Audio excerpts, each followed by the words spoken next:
তোমার বাবা তোমাকে জায়গা দিতে চেয়েছিল? তোমার বাবা, কথা বলো, না, কি বলেছিল?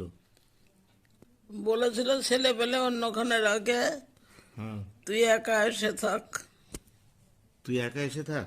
হ্যাঁ, তাই বলেছিল। আর সব মেয়েটে কি থাকবে, আর কি বললো? ঘর একটা দিতে পারি, একটু জোরে বলো, ভিডিও রেকর্ডিং হচ্ছে তো, বলো। ঘর একটা দিতে পারি, কিন্তু ছেলে পেলে অন্যখানে রেখে একা এসে থাক। তা তুমি কি বললে? আমি বললাম ছেলে পেলে আমি কোথায় পালাবো বাবা, হুম। এ কথা আপনি বলছেন? হুম। ছেলে পেলে ফেলে? আমি ছেলে পেলে ফেলে থুয়ে আমি একা থাকবো, এটা কখনোই হয় না। এ তো তোমার বাবা তো সেই মানে উৎপল দত্তের মতন দেখছি, মানে শুধু বদমাইশি। ছেলে পেলেকে ফেলে দিতে বলছে?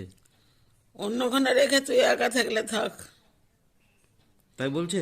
হ্যাঁ, তুমি প্রতিবাদ করলে না? কেউ করেনি। না, তুমি প্রতিবাদ করতে তো বাড়িতে। বলিনি কিছু, কিছু বলেনি? আমি কিচ্ছু বলিনি। আমার খুব কষ্ট হয়েছে, আমি বলিনি। আর সাধনকে এই জায়গাটা দিয়ে দিল? সাধারণত 500 টাকা দিয়ে নিয়েছে। হ্যাঁ, করো। রাজা হবার এদিকে তাকিয়ে করো, এদিকে তাকিয়ে, এদিকে তাকিয়ে করো, তাকিয়ে করো এদিকে, জোরে জোরে। বেলা যেন